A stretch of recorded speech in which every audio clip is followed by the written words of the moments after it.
آپ کے سوال اور ہمارے جواب تو پوچھیں۔ طلعت حسین صاحب، میں غور مقصود بات کر رہا ہوں لاہور سے۔ تو یہ جو خاکوں کا مسئلہ ہے نا، نبی پاک صلی اللہ علیہ وسلم کے وہ جو خاکے انہوں نے وہ تو ان میں بنائے ہیں فرانس نے یا بادشاہ نے اس کی حمایت کی ہے۔ تو یہ جو امت مسلمہ ہے نا، یہ خاص کر جو عرب کنٹریاں ہیں، ان تو عرب یہ تو صرف تھوڑی سی مزاحمت کر سکتے ہیں، باقی اس سے آگے نہیں جا سکتے، یعنی سفیر واپس نہیں بلا سکتے یا کچھ ایسا کچھ نہیں کر سکتے۔ توہین رسالت کے خاکے بناتے ہیں تو ان کو ہم پروموٹ کر کے اور اس کے آگے لعنت شروع کر دیتے ہیں۔ لعنت کرنے سے کچھ نہیں ہوگا۔ اصل چیز یہ ہے کہ ہم اللہ تعالیٰ کے نبی صلی اللہ علیہ وسلم کے افکار پہ، ان کی تعلیمات پہ عمل کریں۔ جب ہم عمل کریں گے تو ہماری ایمان جو ہے وہ مضبوط ہوگا۔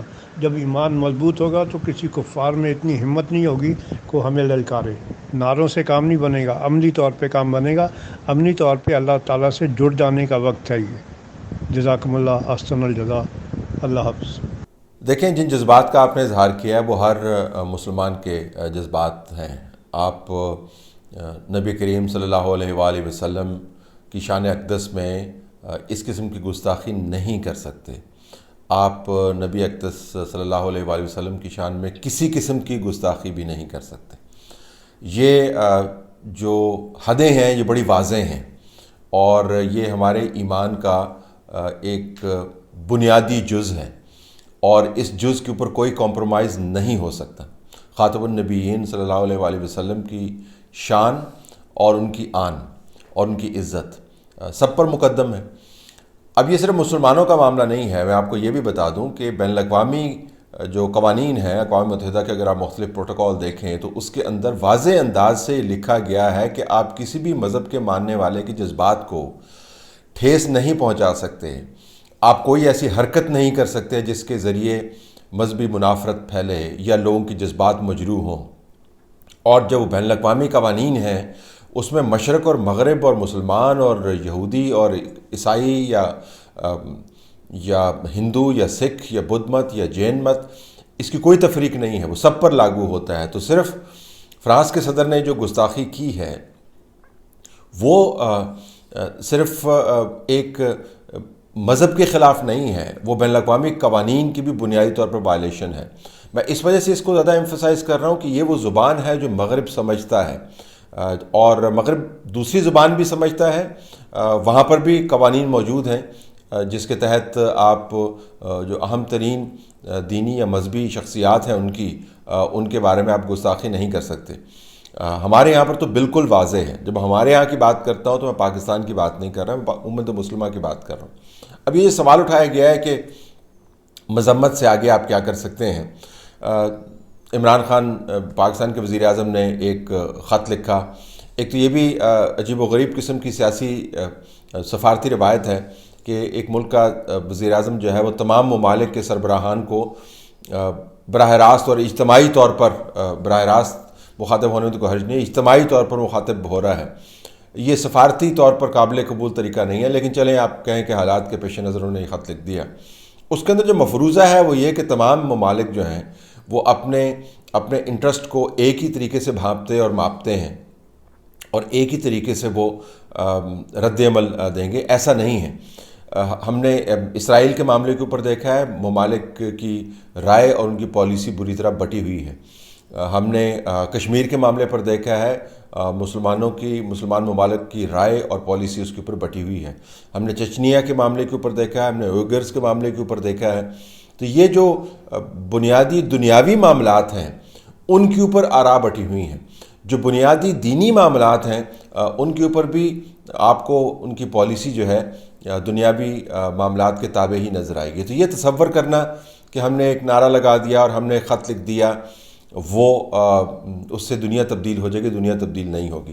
میں آپ سے بالکل اتفاق کرتا ہوں کہ ہمیں اپنے آپ کو پہلے انفرادی طور پر، اس کے بعد اجتماعی طور پر، اگر اجتماعی طور پر کوئی بھی تصور موجود ہے مسلم امہ کا، ہمیں اپنے آپ کو اس لیول پر لے کے جانا ہے کہ جہاں پر ہماری آواز جو ہے وہ کسی ٹی وی چینل کی مرہون محنت نہیں ہو، اور ہماری پالیسی بنانے والے اداروں کی طرف سے جو بات آئے اس کا ہی وزن اتنا ہو کہ وہ بات سنی جائے۔ لیکن جب تک ہم اس لیول پر نہیں پہنچتے، سفارتی طور پر اس معاملے کو بالکل اٹھانا بنتا ہے۔ انفرادی طور پر اقوام نے اٹھایا ہے، فارن آفیسز نے اس کے اوپر مختلف انداز سے بات کی ہے، لیکن اس کا اثر ہوگا یا نہیں ہوگا اس کے پیچھے میں محرکات میں بھی 1 منٹ میں آتا ہوں۔ لیکن میں آپ کو یہ بتا دوں کہ یہ جو جذبات کا اظہار ہے، مذمت کرنا بھی بڑا ضروری ہے۔ اگر آپ مذمت نہیں کریں گے تو پھر آپ اپنی ایمان کی کمزوری اور ضعف کا اس حد تک شکار ہو چکے ہوں گے کہ شاید یہ معاملات آپ بات چیت کے اندر بھی ٹیک اپ نہ کر پائیں۔ تو مذمت کرنا اگرچہ ایک کمزور درجہ ہے، آپ کی کمزوری کا ایک اعتراف بھی ہے کہ ہم مذمت سے آگے نہیں جا سکتے، لیکن بڑا ضروری ہے۔ اب یہ کیوں کیا جا رہا ہے؟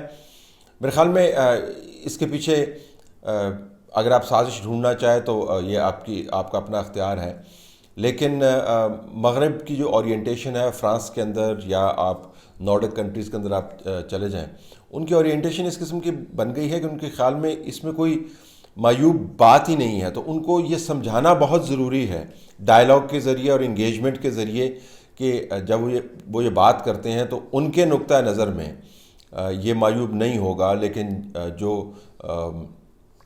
1.25 ارب